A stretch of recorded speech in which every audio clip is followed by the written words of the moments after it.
C'est quoi le Bitcoin? Dans cette vidéo, on va vraiment plonger au cœur de cette thématique et on va essayer de déterminer ensemble si le Bitcoin est davantage une solution de paiement en ligne ou s'apparente plutôt à de l'or digital. Le Bitcoin a fait à la monnaie ce qu'Internet a fait au monde de l'information. Tout d'un coup, tout le monde, n'importe où, a pu accepter cette nouvelle technologie qui permet des paiements digitaux dans le monde entier, sans aucune intervention gouvernementale. Ça nous a réellement libérés de l'emprise des grandes institutions et nous sommes maintenant devenus nos propres banques. Alors n'essayez même pas d'utiliser le Bitcoin pour acheter des choses de manière anonyme et n'essayez pas non plus d'utiliser le Bitcoin pour aller sur le dark web. Les paiements du Bitcoin peuvent être tracés sur sa blockchain publique. Le Bitcoin est anonyme jusqu'à ce que vous vous connectiez à votre wallet sur un exchange comme Coinbase, Kraken et d'autres plateformes d'échange, révélant ainsi votre identité grâce à l'utilisation des KYC. Les KYC, ça veut dire Know Your Customer en anglais. Ce sont des informations d'identification que les grands exchanges demandent à leurs clients lors d'une inscription.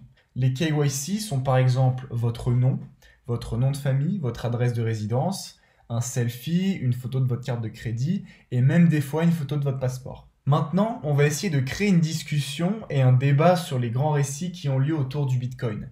Est-il plus une sorte d'argent liquide numérique, idéal pour être envoyé et dépensé, ou est-ce qu'il s'apparente plus à un lingot d'or, difficile à trimballer, qu'on préfère stocker en toute sécurité dans son wallet?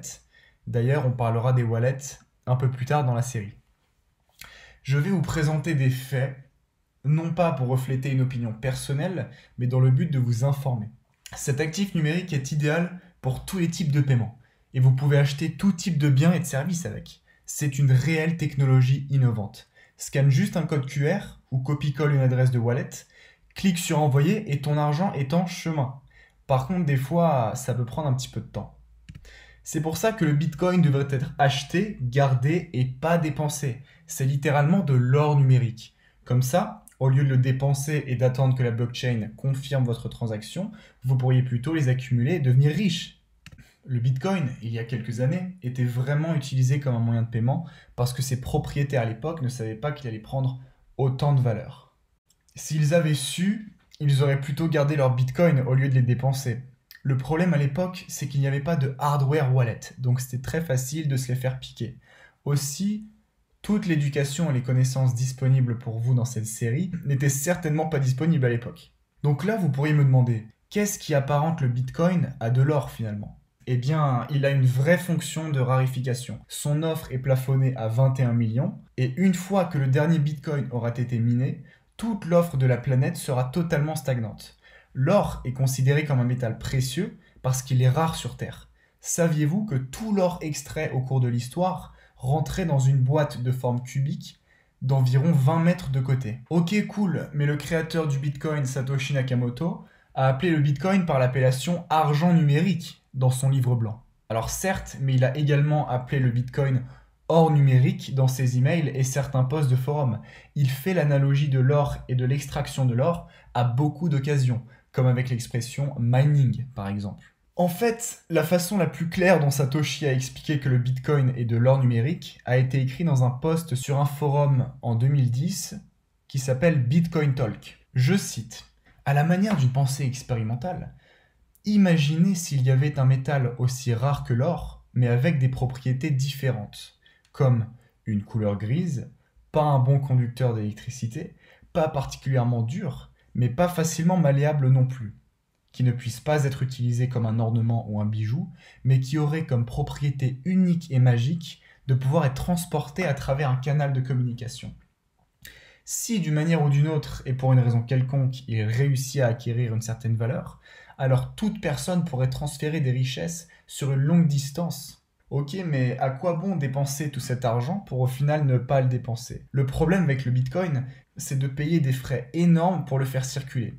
Et soyons honnêtes, le Bitcoin a d'horribles problèmes de mise à l'échelle. Et si on reprend le terme anglophone, on appelle ça la scalabilité, qui rend les transactions bien trop chères. Le Bitcoin ne pourra jamais traiter toutes les transactions du monde. Les transactions sont regroupées en blocs, et lorsque le bloc est plein, vous devez attendre le bloc suivant. Cette caractéristique peut causer de sérieux problèmes de congestion de réseau. La congestion du réseau a atteint un niveau sans précédent lors du dernier bull run de 2017. Il était à peine utilisable pour les transferts et les paiements normaux, avec des frais pouvant atteindre 50 $, et certaines transactions pouvaient prendre des heures voire des jours à être confirmées. Au final, c'est plus efficace de stocker ces bitcoins et de les envoyer uniquement pour les vendre, en ne le traitant non pas comme une solution de paiement, mais comme de l'or numérique en raison de son offre limitée. Alors oui, on parle du réseau Lightning, qui est une solution évolutive qui est sur le point d'être mise en place sur le réseau Bitcoin après des années de travail, ce qui rendra l'envoi des bitcoins beaucoup moins cher et plus rapide que jamais. Un autre problème du Bitcoin, c'est sa volatilité, avec des variations à 2 chiffres en une journée qui sont devenues complètement banales. Le Bitcoin peut être considéré comme un actif risqué et imprévisible. Certes, mais c'est cette même volatilité qui permet des gains massifs pour les traders, et au fur et à mesure que le Bitcoin sera adopté et que ces halvings auront lieu, il y aura moins de volatilité et plus de stabilisation. Du moins, c'est mon opinion à moi. D'ailleurs, on va parler de l'événement du halving un peu plus tard dans cette série, dans les vidéos sur les cycles de marché, si vous ne savez pas encore ce que c'est que le halving. Pour contredire l'argument de la volatilité, on sait aujourd'hui que le Bitcoin a été l'actif avec le meilleur retour sur investissement pour ceux qui l'ont acheté et holdé. Holder, ça veut dire vous le gardez dans votre portefeuille pour le long terme et vous ne le vendez pas. En fin de compte, le Bitcoin est à la fois de l'argent liquide numérique et de l'or digital. Pendant que l'opinion publique l'appellera toujours l'or digital, grâce à sa rareté, la couche secondaire du protocole, ou plutôt le Lightning Network, va rendre le Bitcoin beaucoup plus sécurisé et une forme d'argent plus accessible. Ce qui pose la question suivante. Le Bitcoin est-il vraiment comparable au nouvel or numérique ? Est-ce que ce débat est vraiment utile finalement ? En fait, tout dépend de vous. Ça peut être de l'or digital pour une personne et une forme d'argent numérique pour une autre. Selon le philosophe Aristote, l'argent doit respecter 3 critères principaux. L'argent doit être un moyen d'échange, une unité de compte et une réserve de valeur. Au final, toutes ces choses sont respectées par le Bitcoin. C'était une vidéo très intéressante, j'ai pris beaucoup de plaisir à la faire. J'espère que vous en avez tiré des enseignements. Dans la vidéo suivante, on va parler des altcoins.